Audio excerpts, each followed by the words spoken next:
தெரியப்படுத்த வேண்டும் என்பதற்காக இன்கம் டேக்ஸினுடைய அலுவலகத்திலிருந்து தொலைபேசியிலே அழைத்து இந்த கூட்டத்தை ஏற்பாடு செய்து இந்த பகுதியில் இருக்கக்கூடிய வணிகர்களுக்கு ஒரு விழிப்புணர்வை கொடுக்க வேண்டும் என்பதற்காக என்னிடத்திலே தொலைபேசியிலே கேட்டார்கள். அதைத் தொடர்ந்து நான் பள்ளப்பட்டி வர்த்தக சங்கத்தினுடைய தலைவர் செயலாளர் ஈஸ்வரத்தம் அவர்களுடையெல்லாம் தொலைபேசியிலே தொடர்பு கொண்டு இறுதியாக அரவக்குறிச்சியிலே இருக்கக்கூடிய திரு பிஆர்கே திருமூர்த்தி அண்ணனை தொடர்பு கொண்டு பேசினேன்.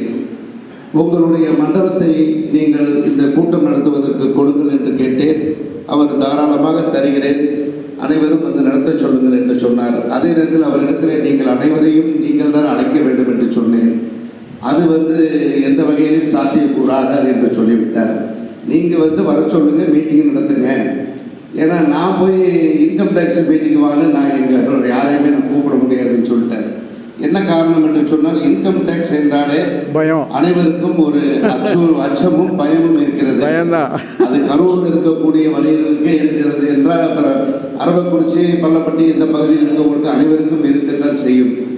ஆனால் இந்த கூட்டம் ஒரு விழிப்புணர்வுக்காகத்தான் இந்த கூட்டம். இப்போ எந்த வகையில் லோன் வாங்குறதுக்கு எவ்வளோ சிரமம் இருக்கிறது என்றெல்லாம் சொல்லும் பொழுது நாம் குறைவாகவே வணிகம் செய்து அந்த லிமிட்டுக்குள்ளே வருமானம் செலுத்த வேண்டிய அவசியமே இல்லை. ஆனால் ரிட்டர்ன் ஃபைல் செய்வது என்பது ஒரு அவசியமான ஒன்றாக அதை கருதி ரிட்டர்ன் செய்து நாம் தாக்கல் செய்து வந்து கொண்டிருந்தால் எதிர்காலத்தில் நாம் இந்த மாதிரி ஒரு வீடு கட்டுறோம், ஒரு இடம் வாங்குகிறோம் அப்படின்னா ஒவ்வொரு தடவையும் நம்ம ரிட்டர்ன் ஃபைல் பண்ணும்போது அதில் வரக்கூடிய நம்மளுடைய மணி, ஒயிட் மணி சேர்ந்துக்கிட்டே இருக்கும்.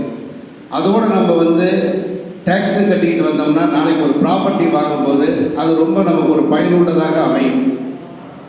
அதை ரொம்ப சிறப்பாக மேடம் அவர்கள் ஸ்க்ரீன் மூலியமாக நமக்கு தெளிவான ஒரு விளக்கத்தை கொடுத்துருக்காங்க. அவங்களுக்கும் இந்த பகுதியில் உள்ளவர்கள் சார்பாகவும் சேம்பர் ஆஃப் காமர்ஸ் சார்பாகவும் முதல்ல வாழ்த்துக்களை பாராட்டுகளை தெரிவித்துக் கொள்கிறேன்.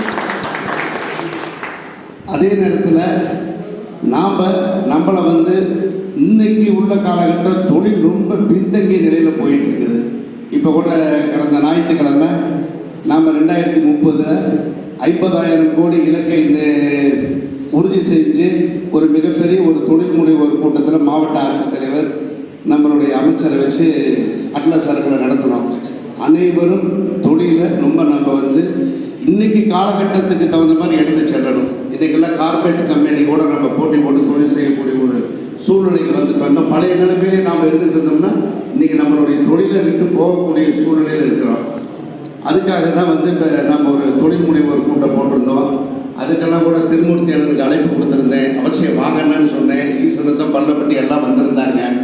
அண்ணனும் வந்துட்டு போயிருந்தார். அது மாதிரி நம்ம தொழிலே நல்லா டெவலப் பண்ணணும். வருமான வரியை நம்ம முறையாக செலுத்தணும். வருமான வரியை எந்த வகையில் பயன்படுதுங்கிறத மரியாதைக்குரிய கருப்புசாமி பாண்டியன் சார் பேசும்போது சொன்னார். நம்ம சாலை வசதி, ரயில் போக்குவரத்து, கல்வி, இது மாதிரி ஒரு வரக்கூடிய வருவாயை இந்த மாதிரி பொதுமக்களுக்கு தான் செலவழிக்கிறாங்க.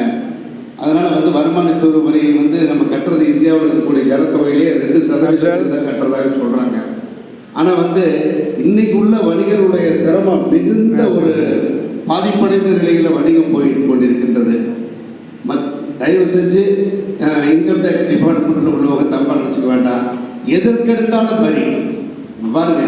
வாடகை கட்டணத்தில் இருக்கவங்களுக்கு ஜிஎஸ்டி 18%. இதுக்கெல்லாம் நம்ம கண்ணன் தெரிஞ்சு இப்போ வர 9ஆம் தேதி மாவட்டத்தில் ஒரு ஆர்ப்பாட்டம் வைக்கிறான். ஆனால் ரொம்ப சிரமமான ஒரு சூழ்நிலை தான். இருந்தாலும் வரக்கூடிய வருமானத்தில் தான் நீங்கள் வரி கேட்குறீங்க. அதை நாங்கள் கட்டுவதற்கு தயாராக இருக்கிறோம். நல்ல ஒரு விழிப்புணர்வு கூட்டமாக இந்த கூட்டம் அமைஞ்சிருக்குது. அதற்கு டிபார்ட்மெண்ட்டில் உள்ள சார் உள்ளிட்ட அனைவருக்கும் நாம் நன்றி தெரிவித்துக் கொள்கிறோம். அதே நேரத்தில் சார் பேசும்போது சொன்னாங்க, எந்த ஒரு நம்மளுக்கு தகவலும் கடிதம் மூலமாக வராதுங்கிறது. அதை இங்கே உள்ள வணிகர்கள் அனைவரும் தெரிஞ்சு கொள்ளணும். இன்கம் டேக்ஸ் டிபார்ட்மெண்ட் மட்டுமல்ல, ஜிஎஸ்டியிலே அப்படி தான். இதை நாம் தினசரி காலையில் கடைக்கு வந்தோம், சாமி படத்துக்கு பூவை போடுறோம், சாமி கும்பிட்றோம், நம்ம தொழிலை பார்க்குறோம். அந்த சாமி கும்பிட்ற எப்படி நம்ம தினசரி கடையை திறந்தோன்னு நம்ம கும்பிட்றோமோ அதே மாதிரி வந்தோன்னே கம்ப்யூட்டரை ஓப்பன் பண்ணி இன்றைக்கி ஏதாவது மெயில் வந்திருக்கா அப்படிங்கிறத முதல் கட்டமாக அனைவரும் நீங்கள் பார்க்கணும். இதை எதுக்காக இந்த இடத்துல நான் வலியுறுத்தி சொல்கிறேன் அப்படின்னா, இதனால நம்ம கரூர் மாவட்ட வர்த்தக சங்கத்துக்கு வந்த கம்ப்ளைண்ட்டு கொஞ்சம் நெஞ்சம் இல்லை. இதை பார்க்காம விட்டுறதுனால ஒரு நோட்டீஸ் இஷ்யூ பண்ணுறாங்க, மெயிலில் வரும். இந்த மெயிலில் நீங்கள் பார்க்காதனால அடுத்தது ஆர்டர் ஆகினாங்க, ஆர்டர் ஆகி பணத்தை கட்ட சொல்லுவாங்க. வேறு வழி இல்லை. அப்புறம் நம்ம கோர்ட்டு பணம் கட்ட வேண்டிய சூழ்நிலைக்கு தள்ளப்படுறோம். அதனால் தயவு செஞ்சு தினசரி நீங்கள் உங்களுடைய மெயிலை பாருங்கள். இன்றைக்கி வந்து கடிதம் போக்குவரத்தெல்லாம் இன்றைக்கி எந்த டிபார்ட்மெண்ட்லேயும் இல்லை, எல்லாமே இன்றைக்கி மெயில். அதை வந்து நீங்கள் அதில் கொஞ்சம் தெளிவாக விழிப்புணர்வோடு செயல்படணுங்கிறத நான் இந்த இடத்துல சொல்லிக்கொள்ள கடமைப்படுகிறேன். அதே நேரத்தில் இந்த கூட்டத்தை கூட்டுறதுக்கு நம்ம திருமூர்த்தி அண்ணன் வந்து ரொம்ப ஹெல்ப்பாக இருந்தார். மற்றவங்கெல்லாம் வந்தீங்க.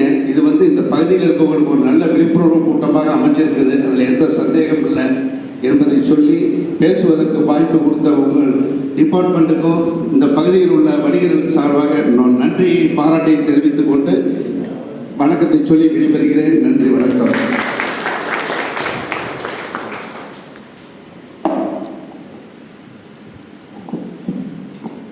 ஸோ சேம்பர் ஆஃப் காமர்ஸில் சார் நிறைய எஃபர்ட்ஸ் எடுத்தார். ஃபர்ஸ்ட் கால் அவருக்கு தான் பண்ணோம்.